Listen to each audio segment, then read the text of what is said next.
She growled, snapping her fingers, letting fire burn around her in a puff. You could only do that so much, as it drew water from the air, creating a gas you could set alight. I'm not quite sure what's happening here. Water's not combustible, but water is made of hydrogen and oxygen, and the two of those will combust quite readily. So, what might be happening here is pulling water out of the air and then using some kind of division process similar to electrolysis, which is a way that you can use electricity to split water into hydrogen gas and oxygen gas. So, that could be what's happening here.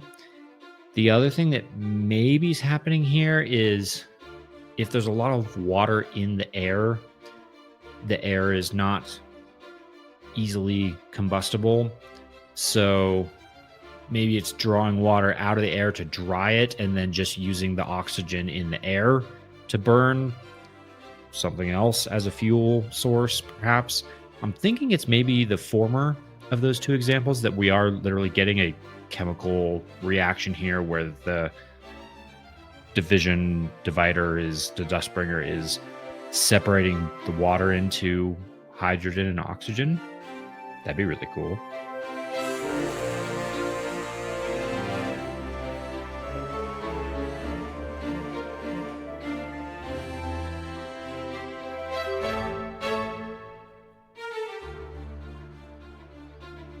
Welcome back to Following Noah on a Stormlight podcast.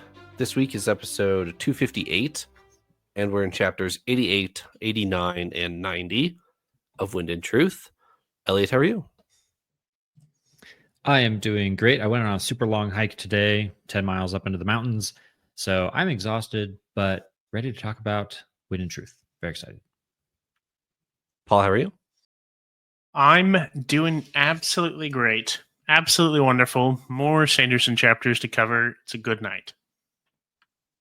It is indeed. We have quite a few reveals this week. Nothing super mind-blowing, but we've got a decent amount to talk about. Before we get a summary from Eliot, I just want to take a pause real quick and say thank you to everyone who reached out after 256. We stagger recordings, so this is our first recording after recording episode 256. And just real quick, I wanted to say thank you to everyone who reached out to us via email, Discord, DMs. We had quite a bit of good feedback off of 256. Whether you supported us in our statement, whether you were very upset at us for our statement, it was all appreciated, really. I thought it went fairly well, and I just wanted to say that up front here and say thank you. All right, Eliot, brief summary of event for 88, 89, and 90. Yeah, let's get into these chapters.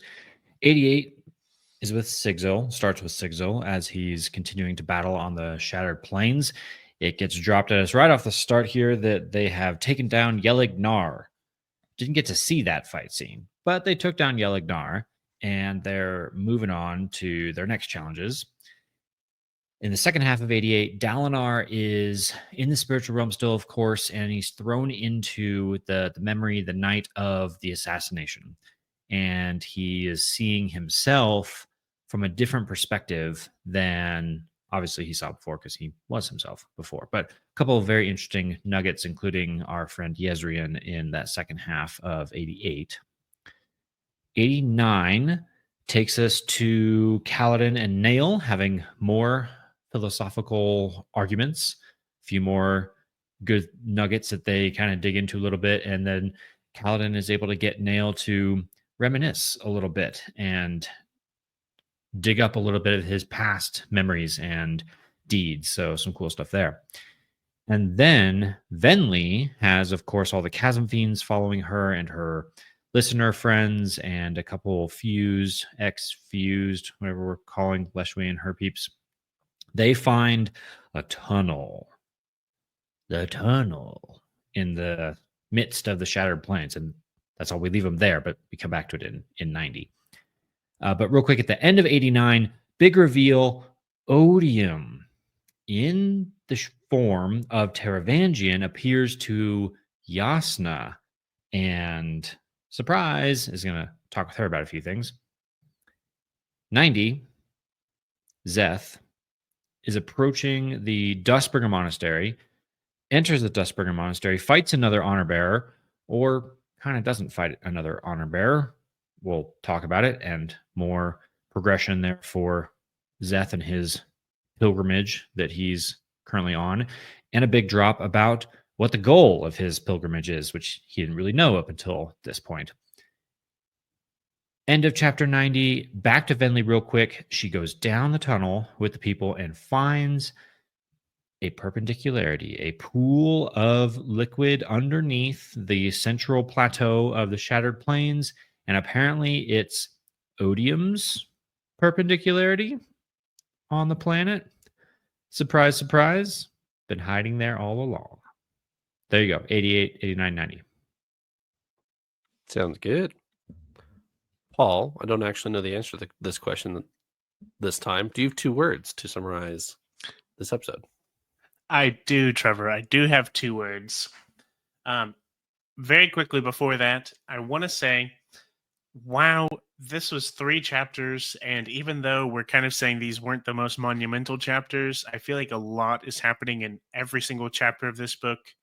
So, like, Eliot was going through that, and I'm like, oh my gosh, yeah. Wow. Oh, yeah. Okay, that too. Yeah, and a perpendicularity on top of it all. Like, so much stuff. It's kind of crazy. It's just so packed in every single chapter. My 2 words for this week are Oathpact and persecution. I think they're pretty self-explanatory. We get a mention, which this was a big theory for a long time, probably still is, about this reforming of the Oathpact. We'll talk more about it later, but I chose that word for the Szeth chapter there. Self-explanatory word. And then persecution for Dalinar.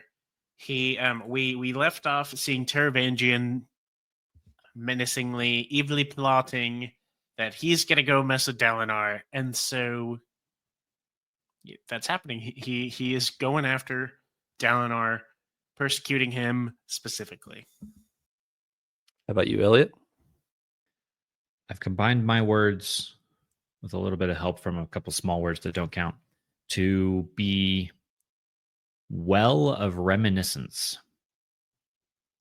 And they don't actually go together, even though I made them go together, because the perpendicularity is totally giving me Well of Ascension vibes in it, which I was about to ask, was that a play on Well of Ascension? So, yes. Yeah. Yes. Although the reminiscence actually has nothing to do with the perpendicularity itself. The reminiscence is for Nale and him diving a little bit into his past at Kaladin's prodding, and then also Dalinar having to reminisce, whether he likes it or not, on some of his past and the events where he was not quite as capable or upstanding as he would have liked the night of the assassination. So a well of something has appeared in our story, and some reminiscing happening in these chapters. Sounds good. Alrighty. Without further ado, chapter 88 kicks off with Dalinar in the spiritual realm, and we go back to the scene that we have to have seen the most often in the series. We've probably seen this assassination night 8, 9 different times at this point. And we see it from Dalinar's perspective, or Dalinar's like guard dude's perspective from current day Dalinar, not to get super confusing there.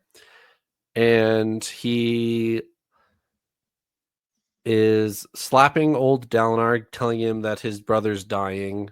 But that's after he talks with Ahu, or Yezrian, and Yezrian gives him like a lucid plea moment. Did you guys key into that? I absolutely did. This was weird. First though, I really want to say absolutely did key into that, Trevor, and I want to revisit and talk about that in depth. But first, I want to say, was it really satisfying for y'all to watch Dalinar just not try to like fake it in this vision, but just go slap people around, like Yes. shut up and stop drinking, your brother's dying, go help. Like, I felt like it was really satisfying to see modern day Dalinar look at this night again, because we've seen this as like the historical event, not in a we're stuck into this vision again, like Dalinar himself is living this. And I thought it was quite entertaining to read. It's particularly satisfying in that it's Dalinar slapping himself around. Yes. Like, I can Exactly. definitely think of times in my past I probably should go back and slap myself silly, but I don't get that kind of opportunity. So here's Dalinar stepping into his own past, slapping himself and saying, "Bro, get it together." So with that, yes, it was very satisfying. But yes, I do want to talk about Ahu. So what threw me off, what really stuck out to me was Dalinar is in this vision and he's seeing Ahu, which he now knows is Yezrian. He did not know that before. He even is like, I should have known, should have recognized or something, should have seen resemblance. But now he's looking back and knows. And it's as my understanding is it's as if he is really talking to Yezrian for a little bit. It doesn't feel like a planted vision where this person is just Ahu kind of babbling. It was very direct. It felt like the Bot Ida Mishram stuff, where Mhm. like current day Bot Ida Mishram breaks through for a second and talks to you directly, and then it goes back to old Bot Ida. Like the spiritual realm, despite what Brandon has claimed, is doing some time travel bending stuff a little bit. But I don't mind it with the degree that we're at. But yes, if there was a current day Yezrian, it does seem like we just interacted with him, if for only a couple seconds, which I thought was pretty cool. He says some odd things here, which make me think along the same lines you were just saying, because, he opens with his classic line of, "Have you seen me?"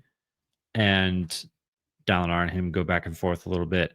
But then he ultimately asks, where to go? "Have you seen yourself?" Dalinar says, "I think I'm about to." And then here's the interesting part. "Don't lose him," Yezrian said urgently. "Don't let go of him." He gazed upwards. "I can sometimes feel where I need to be. So I came here." And that's the part where it almost sounds like Yezrian's soul pops into this moment for a second and was like, "Oh, I knew I needed to be here to talk with you. So here I am." But that cryptic line of, "Have you seen yourself? Don't lose him." Intriguing. I thought it was kind of interesting because a lot of Dalinar's journey so far has been trying to leave that drunken Dalinar behind. And so having Ezrian say, don't lose yourself, I get the sentiment, but specifically applied to this scene seemed kind of odd. Yeah, well, it wasn't clear to me if he's telling him, "Don't lose the drunkard," or "Don't lose your true self."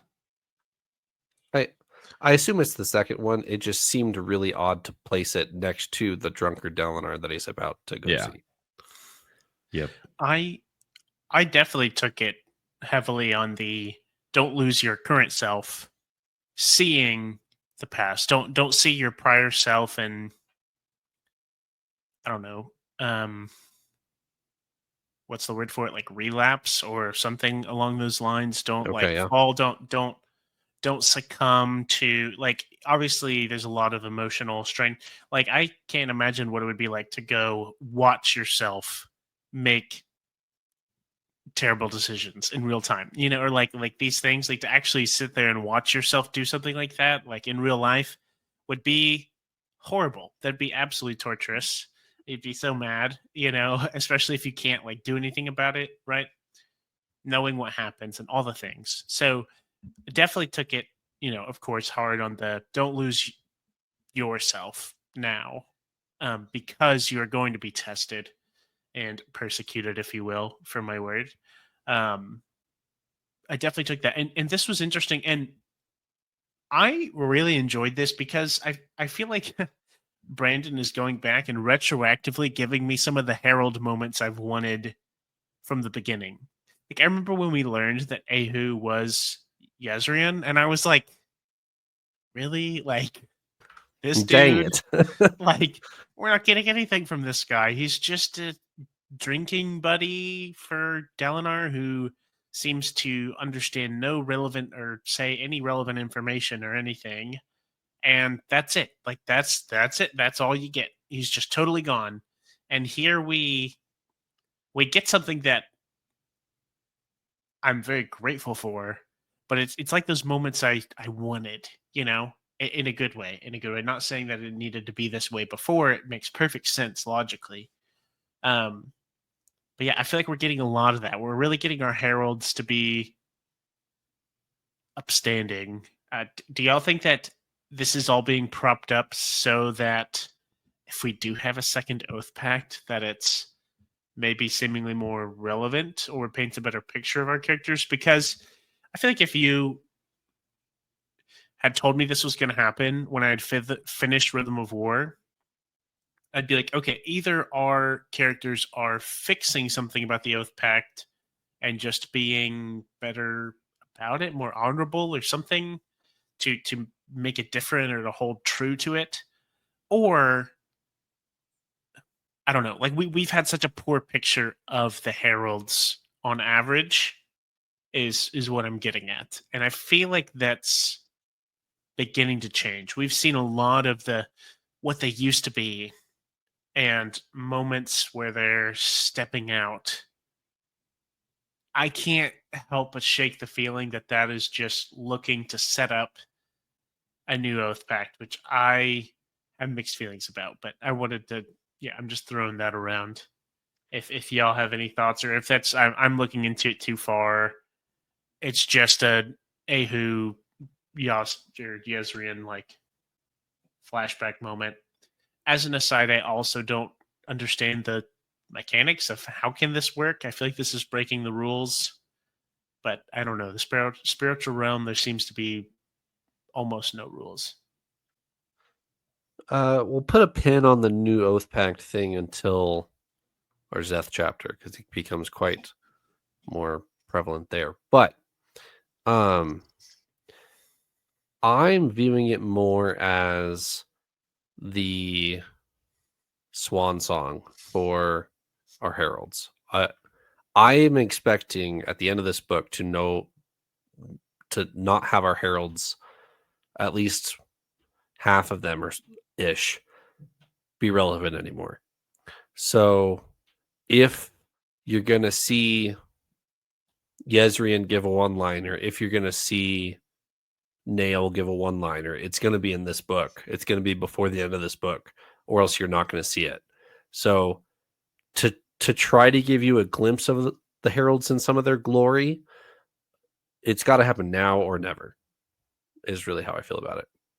I think that's a really good point I had not thought of. I think you may be right. It could either be a bigger thing, or it could just be what we've really seen of Yezrian before this book was he's Ahu, this drunk, like loony guy out back, and then he gets stabbed and killed by Moash, and the end. Like that was about it. That was about the input we had from our King of the Heralds. So it is nice to at least see the former glory, see this moment. So I could absolutely get behind that. I think that's a really good point. I don't know if we'll get something like that with Nale or not. I know you threw that name out, but who knows?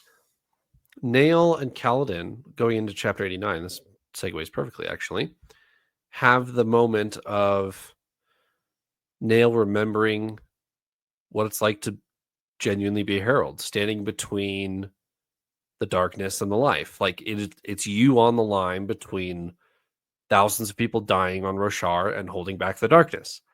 And Kaladin's like, yes, awesome. Like, I can get behind that. You need to find that again in yourself.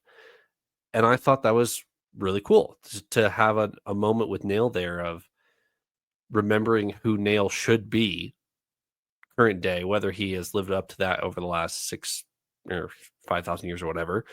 That's another question. But it was there at one time. And I think that's really important to remember going into the final days of this book, of whether we are going to reforge an Oathpact or not. I mean, that question I never seriously considered until chapter 89. So there's a couple things that come up in here which we can talk about that really spell that out. But what'd you guys think of the Nale Szeth dynamic moving into 89 and 90 here? On the Kaladin and Nale discussions, and Szeth too, I liked that Kaladin is using more and more methods here of trying to get his companions to talk and process through what's going around. And in this instance, he stops kind of challenging Nale's thoughts. He's realized this a couple times now, I think, that you can't reason with Nale too much. He's kind of crazy. So he takes a different tack and he tries to just ask questions about Nale's past and kind of gets him reminiscing on those things. And it does, at least momentarily, maybe awaken something in his mind of the past hero that he was. And I thought that was really clever on Kaladin's part to do that. I don't know how else you get through to Nale besides getting him to talk about himself. So, well, I am curious to see if our heralds come around. Maybe if, what do you guys think? If another bondsmith had another ideal, could we get through to our heralds? Because it's happened in the past where Navani swears her ideal and then Ishar's got that 30 seconds to speed talk to Dalinar. If we get, I don't know, whatever Dalinar's on, fourth ideal Dalinar, could we get through to Nale or Ishar briefly? Do you think that would happen? I think yes. I think so. I think that spurt that we had with the previous ideal is showing that is possible. I don't know the mechanics of that. I'm sure that's actually quite explainable. The bondsmith stuff is just kind of crazy in what it will do. I'm kind of in the camp of yes, I think that is going to happen, but if so, it's going to be like a pretty big moment or a pretty big answer, as you would expect. I don't know what information you'd get, but I feel like that's very plausible. Of like, we're seeing all these visions, we're seeing all these things, and there's like the one thing that they don't quite understand, and maybe getting that answer from a herald. I could absolutely buy that. Szeth kind of enters the picture, and Nale says something interesting. He names Szeth Truthed, which I find kind of hard to say. Truthed. Truthed? Yes. But at least in maybe Szeth's mind at this point, he's no longer truthless, which he's always been from when we first met him, which I think for him is pretty huge. Nale calls him Truthed and then goes on a little mini ramble about how he has legal jurisdiction to go fight the unmade that's here, which I think maybe for a lot of us are like, yeah, okay, whatever. But that seemed like a very big blessing of Szeth's actions. Not only are you not wrong, you get your knighthood back, for lack of a better term, and the law supports you going and fighting this monster, so I'm behind you. That's the No, best you're going to get from a Skybreaker. Yeah, honestly, from Maybe. Nale especially. Yeah, he gets his probably in his mind his identity back. What Szeth's son Naturo, truth, Yeah. truthful of Shinovar or something Paul like that. Paul can't say it either. It is a tough one. It is like in my head, this has been solved in the past. We have already seen Szeth no longer truthless. Honestly, thinking back to Words of Radiance, where he knows Kaladin is radiant, doesn't have an honor blade, and he knows he was right about whatever happened. And from that moment on, I've thought of him as maybe piecing things together, but the truth, if you will, at that time. But here is when it seems like he's really adopting it. Nale tells him, "You are truthed. I dub thee truthed Knight of Shinovar or something." He like gives it to him as a title, and Szeth like takes that and just feels like this big pressure is lifted off of him, which was really cool to see. I feel like myself as the reader wasn't in the same spot. Like this was like massive for Szeth, but I feel like I had already recognized this. Not to say I wasn't like celebrating and glad like that this was happening. Yeah, it was a big moment. Like I said, I feel like the reader, I feel like we're in a different spot than Szeth is in mentally, so it has a like really big impact to how we see it.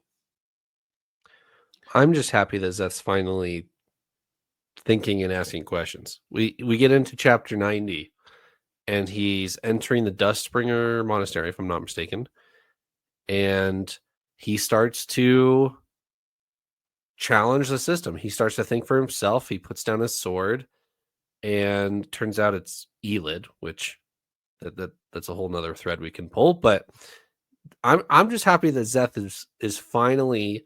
It took us 500 chapters on the Stormlight Archive, but he's finally thinking for himself and trying to figure this all out. It might be too little, too late. We'll have to see. But could Szeth be the champion that redeems Shinovar after all? I'm beginning to think maybe. Yeah, I'm curious to know, do y'all think that this is officially the switch has been flipped and Szeth is now what we think of as just a good, normal, independent of mind character, like Kaladin, for example, of like not necessarily like whatever he's the best good guy now, but he's like this was obviously a turning point. We see that here, but is this now Szeth is on the fixed side and can improve, or is he still on the isn't really working side, needing to be fixed to begin with? If that makes sense. That's probably not the best way to describe it, but like this is obviously a big moment, and we see some immediate change. But is that going to stick around, or is he going to maintain doubts? I have much more hope for Szeth after this chapter. I'll put it that way. I don't know if Szeth is fixed necessarily at this point, if Kaladin's mission is done on the therapy side of things, or if Szeth has fully overcome his demons, his battles. I think there's a long journey yet to go for him. He's experienced a lot of darkness. Is it a step in the right direction?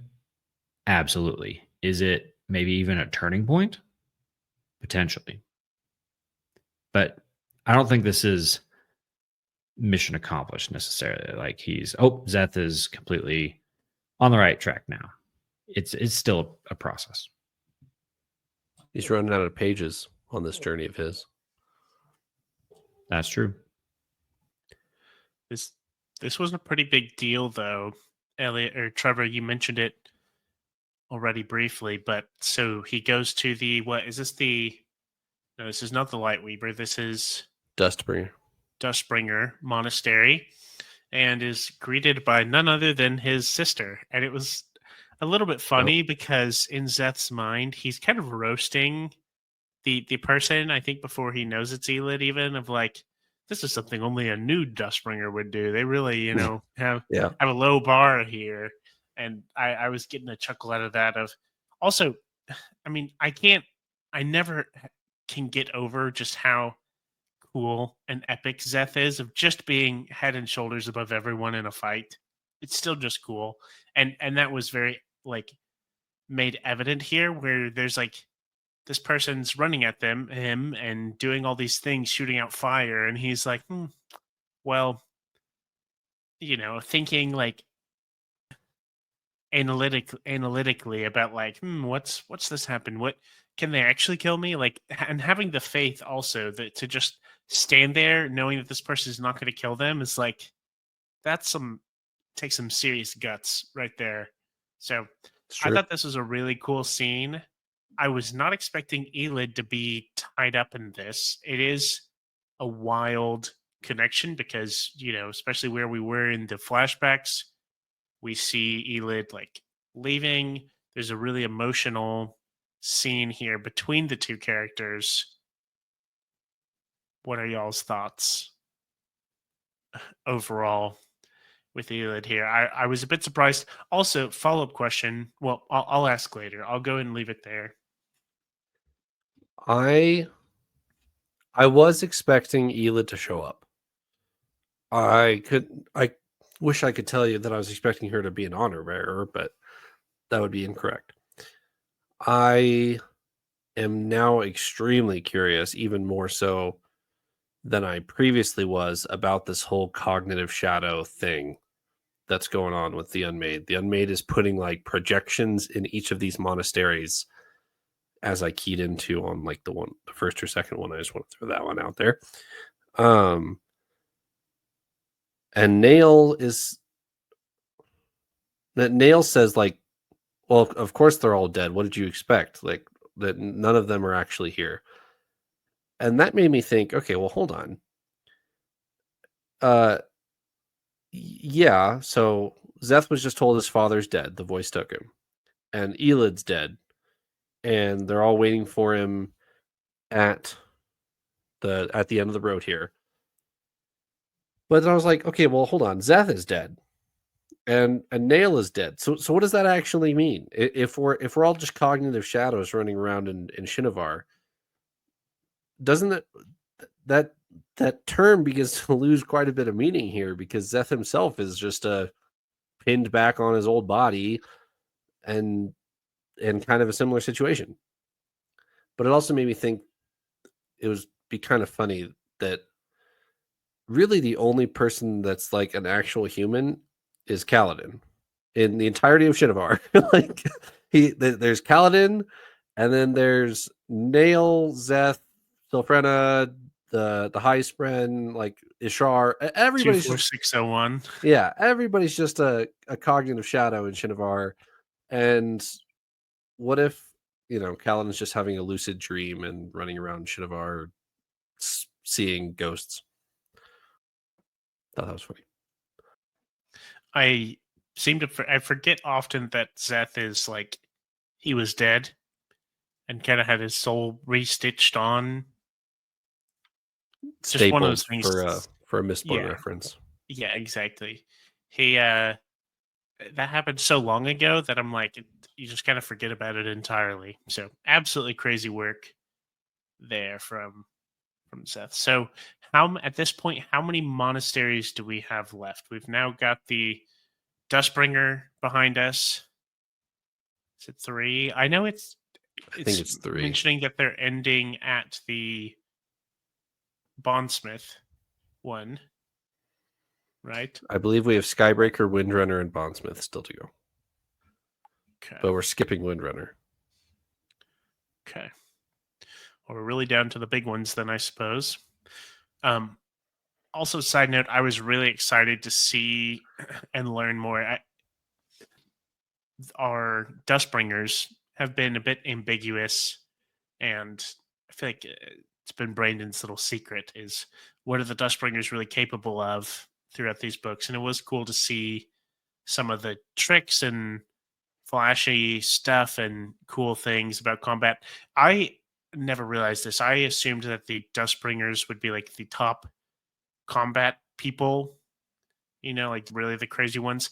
And it sounds like Division, you're capable of a lot of crazy things, but it did sound like it was more, there were more almost intimidation than actual real danger or skill, at least in a duel. They said that they specialize like in making big waves in a war, like battle, but in like a one-on-one duel, they're not the leaders, which was interesting. I did not know that at all and didn't really think that. So I thought that was cool. I always like learning more about our orders. This will turn into a question for Eliot here in a second, but it made me think with the line of Szeth describes what Eliot is doing as pulling water from the air to create a combustible gas. I was like, all right, high school chemistry, I failed you then, but I need to pass you now. What is going on here? Because the more I think about it, I think to use division properly, you just need to be well educated. If you know what you're doing, then I feel like division could be the best surge binding power if you knew about molecules and atoms, and like we could make an atom bomb with division. You just have to know what you're doing, right? Like the more Cosmere aware you are, I feel like division gets more scary really quick. But anyway, Eliot, what's your engineering brain telling you over there? Yeah, the word chemistry is probably the right one. It's Dustbringers may have a very chemistry oriented side. If you know what to do with molecules, like you were talking about, you can maybe do a lot more things. There's a few instances, a few examples of things that the Dustbringer Eliot is doing here. It talks before the water and the air thing about like wood dust in the air, throwing up wood dust and using that to create an explosion, which you can absolutely do that. Well, actually, don't do this. If you take sawdust and throw it on a fire, you can absolutely get a big fireball going there. Or like wheat silos can be very dangerous because a little bit of like dust and particles from the wheat can get into the air. And in an enclosed space, if you start an ignition, you can make a bomb out of wheat just because of the particles kind of that are airborne. Anyway, your question was actually about water in the air. So here's the line. She growled, snapping her fingers, letting fire burn around her in a puff. You could only do that so much, as it drew water from the air, creating a gas you could set alight. I'm not quite sure what's happening here. Water's not combustible, but water is made of hydrogen and oxygen, and the two of those will combust quite readily. So, what might be happening here is pulling water out of the air and then using some kind of division process similar to electrolysis, which is a way that you can use electricity to split water into hydrogen gas and oxygen gas. So, that could be what's happening here. The other thing that maybe is happening here is if there's a lot of water in the air is not easily combustible. So maybe it's drawing water out of the air to dry it and then just using the oxygen in the air to burn something else as a fuel source, perhaps. I'm thinking it's maybe the former of those two examples, that we are literally getting a chemical reaction here where the division divider is the Dustbringer is separating the water into hydrogen and oxygen. That'd be really cool. That's kind of what I was expecting whenever it talked about kind of igniting the air. I assumed it had something to do with splitting apart those molecules. I didn't know exactly which ones, I guess, but in some capacity that. That's what I was thinking. Rather than like the air is quite moist and humid in here, I'm gonna dry it out, and then I feel like making the hydrogen and oxygen gas is the real kicker. Okay, gentlemen. Oathpact 2.0. Is it real or is it not real? I feel like either the heralds are absolutely bonkers for talking about this. Is Nale like legit in this Yezrian audition or Yezrian replacement audition, or is this not happening? Okay, so this is the big question right now. Is it either a little pump fake that Brandon is doing of like, oh, I know people are thinking about the Oathpact. Oh, Oathpact mentioned replacement heralds, new heralds, heralds 2.0, and then he's going to go back and be like, oh no, that was just some crazy old Nale saying stuff. Or this is the direction that we are now headed in. I don't know if I can say where I think it's going. Honestly, I'm hoping it's a pump fake right now of like, yeah, Nale chose Szeth because he thinks he would make a good replacement. Maybe there's hope that there's a new restoration or replacement of the Oathpact or something like that. That's going to be really beneficial, and kind of selected Szeth. That makes perfect sense to me. Whether or not that comes to fruition is the thing I don't know. If that is the case, if it is like okay, this is what's happening. We are now assembling a new Oathpact that is like mission number 1, which, to be fair, thinking way back to the beginning of this book, isn't it told to Kaladin either like by the wind or by someone else that his journey, his mission, where he is leaving Dalinar and feeling like I should be here, he's kind of told it may prove to be even more impactful than Dalinar working on the Contest of Champions. This could be that thing. This Oathpact is what's actually going to save Roshar.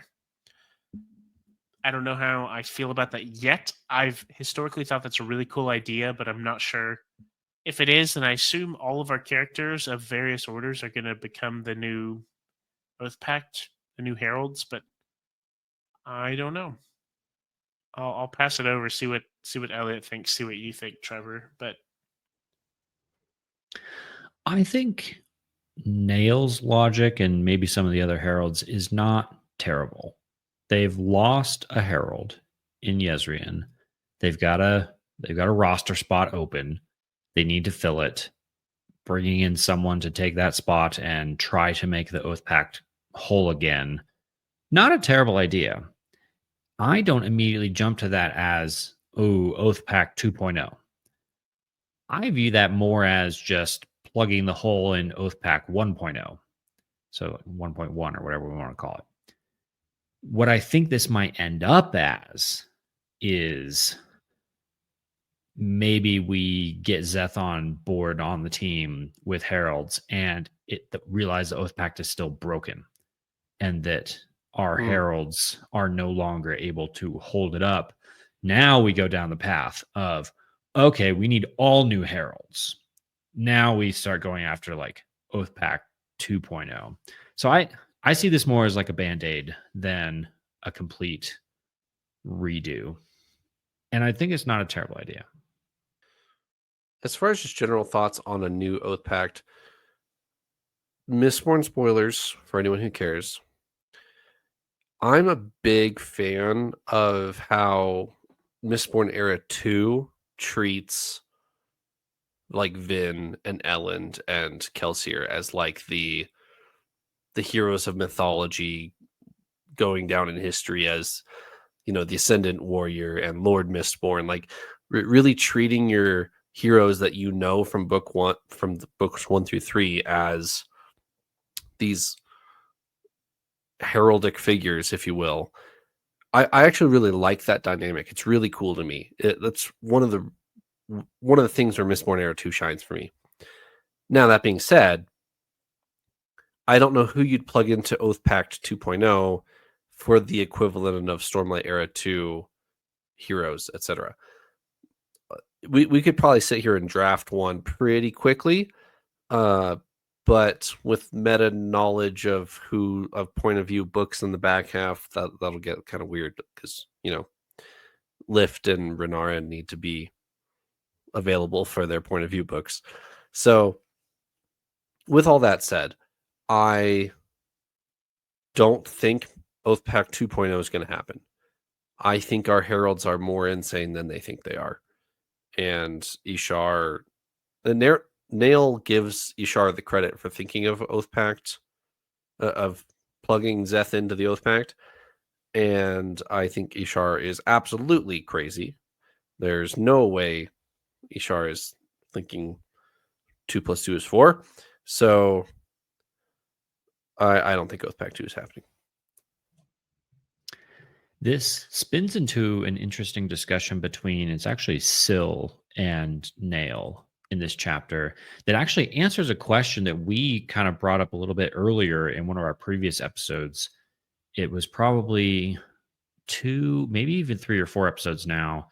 And then it spawned a discussion in our Discord a bit amongst folks. And there was some consensus, but maybe not completely, over, does the Everstorm circumvent the Oathpact?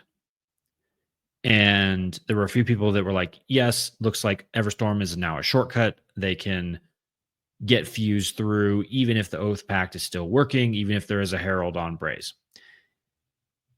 Syl kind of asked this question here. So I think this might be, if you believe everything Nale is saying here is correct, to be the answer to that question we were looking for. Here's what they say. This is starting with Syl. Will a new Oathpact even do anything? The Fused came back this time because of the Everstorm, right? The Fused returned because Taln broke, Nin said. The Everstorm was brought in along with gemstones bearing Spren in order to quicken the process of rebirth and to make it easier to give forms of power. We do not know what would have happened if Taln had not broken before the Everstorm arrived. Ishar explained this to me. So you don't know, Syl said, pointing. You don't even know that reforming the Oathpact will actually achieve anything?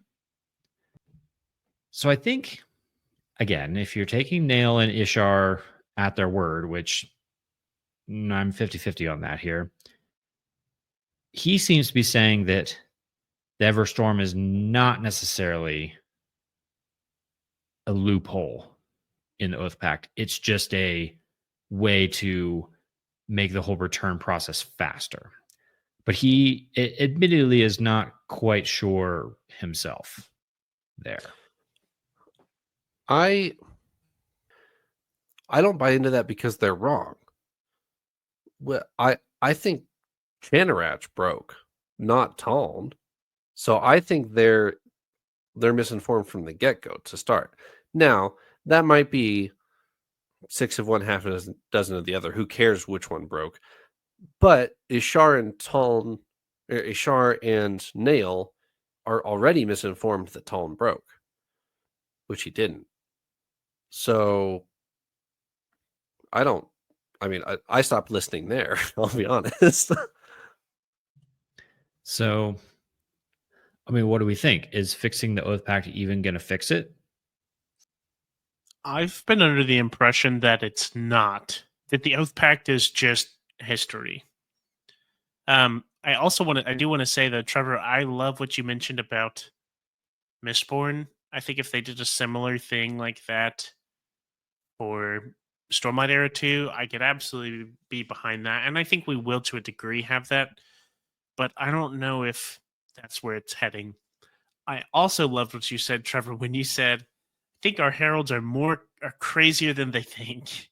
I think that is true. We're starting to see some rationality from them, but I think they're still. I feel like they're focusing on yesterday's problems. They seem to not have any serious regard for Odium in this contest. They seem to just be like, the Oathpact, I'm gonna fix everything. It feels to me like they're focusing on an old issue at this point, and that's not really going to be relevant in the future. I don't know. I still have, it still hinges so much on what happens with this contest. It's hard to say. This feels like a read and find out moment. I'm sure it is. What? This is definitely that, but yeah, it's hard. So- it's hard for me to put my finger on stuff. So what I will say is, just from a practical standpoint, we have an issue with our fused. Like, even if we can strike a pact with Odium, draw the lines wherever on the map at the end of the book, we still have a couple hundred, maybe a couple thousand fused who hate humans and will always hate humans. So I could see the Oathpact solving that problem and not necessarily being Odium's problem. Like, Odium, I don't think cares about his fused anymore, I'll be honest. I do think there are plenty of fused who care a lot about, vengeance and have been broken for, thousands of years, whatever, blah, blah, blah. I don't think that problem is going away, and it might with an Oathpact 2.0. I could buy into that. Yeah, that's kind of how I feel about that. Okay. Sigzil or... let's just go for Sigzil. His sentence is one bullet point. He has an exit strategy for chapter 90. His whole plan is, I don't have the Stormlight, so I'm going to run with the army and hope the fused chase me so that nobody's on the rock. What do you guys think? There better be a couple of follow-on sentences to that plan, or that's definitely not going to work. But Sigzil's pretty crafty. He's proved this before and in the future. And so I think he probably has a plan here. He probably has some way to make the enemy want to chase them off of the main Narak Prime. I don't know if it's a great plan. I don't know that Sigzil thinks it's a great plan, but it might be all they have. So if they're going to lose, if they're going to get overrun, you might as well, make a Hail Mary pass and see if you can save the day. Yeah, I'm hoping, like you said, Eliot, I'm hoping this is a thesis statement, perhaps, to his written up plan that he has. They are grasping at straws. I understand that. Yeah, but from the initial pitch, I wasn't fully trusting that would work. But I'm sure there's plenty to be uncovered with that. So they may just pull out a crazy trick out of the bag. If they do run and get chased by the fused, I wonder if Venli is going to be standing on the rock at the time of the contest, and what that would mean. Does that mean the Shattered Plains is taken or not? Which side's Venli on? Win by technicality, maybe. All right, into Venli, we have maybe our biggest reveal of the episode. Venli has found, via talking to the stones, a secret tunnel into beneath the rock, and there's a perpendicularity. What do you guys think? Weren't we under the impression that Odium did not have a perpendicularity? Yes. And not necessarily like, it hasn't been discovered, but like that there wasn't one. I was a little relieved to see he does have one, because I didn't know how he wouldn't. So I don't know where I gained this information. It's one of these things where it's just something I've always assumed, or maybe I was told at some point. I don't know. I was told that, where I made the assumption that this is not Odium's home world. Odium's the Mr. Nomad guy going killing everybody. Therefore, he doesn't have one. That's the assumption I made. I don't know whether that's a good assumption or not, but I was not expecting an Odium perpendicularity for whatever reason. Maybe I should have been, but here we are. This was very cool. This was a very cool reveal of this perpendicularity. I'm not quite sure how important this is going to be. Venli, I think, starts to think about maybe the powerful position they might have if they control this, and maybe this is why Odium is so urgent to take the Shattered Plains. I, however, was a little bit frustrated, not with the story, not with the perpendicularity, not with Venli, but with Mr. Brandon again, because we have this cool big reveal of a perpendicularity underneath the Shattered Plains. It's the source of these songs that Venli and the Chasm Fiends have been hearing. It might even have tie-ins to like another moon on the planet. We've got some lead into that. And the description that I get of it is a grand total of 4 sentences. And they're pretty simple sentences, too. This is going to be another classic example for me of, Brandon, please dedicate to me some pages of description of what this looked like. This was not the Yumi tree for you? No, this was not the descriptive, tell me what the characters are seeing and hearing and feeling and tasting.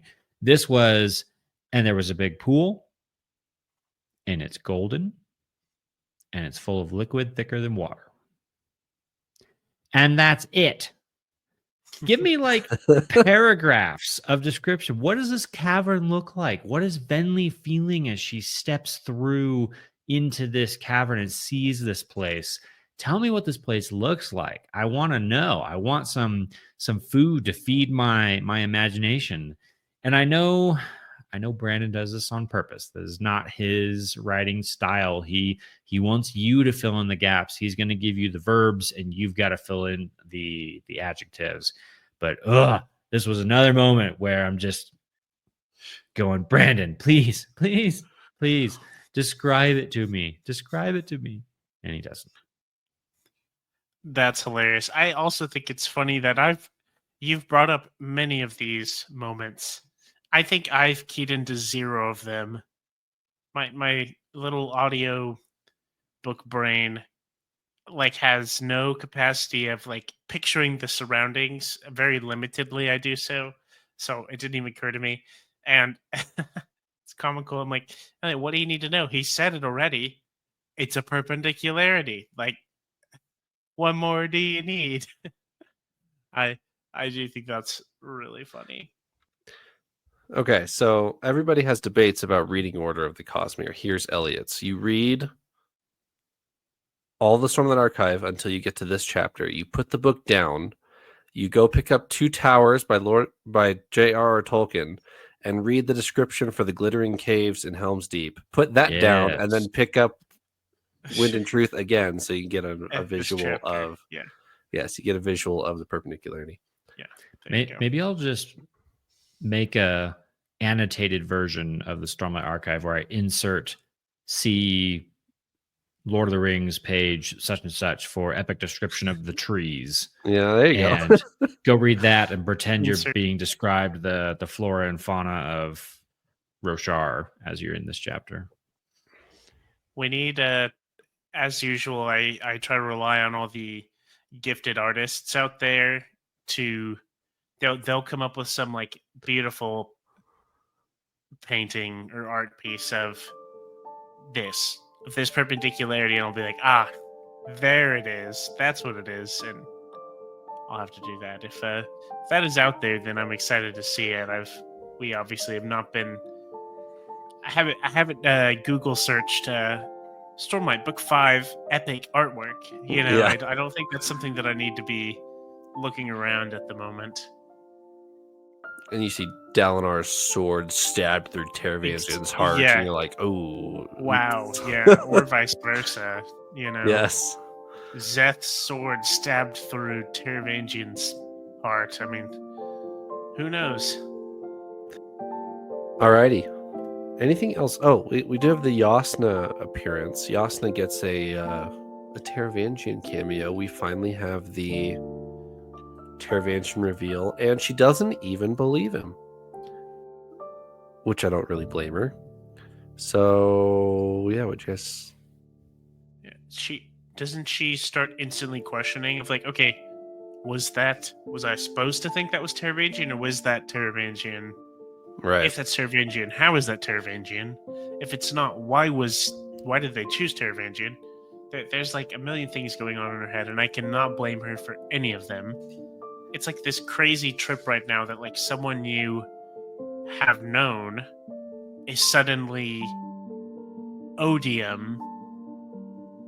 I can't blame her at all. I kind of feel a little bad for Yasna in this book because I feel like she's been sitting in all this ambiguous, not certain, unknown stuff. What should I do? Who should I go help? Is this odium? Is this not odium? And like so much stuff with her. So I feel pretty bad for poor Yasna. Anything else? Nope, lots of cliffhangers, so we better keep reading. I agree. Let's reconvene. Next week is chapters 91 through 95 for next week, episode 259. Thanks for joining me, Paul and Eliot. Let's read and find out. Toodles. See you next week.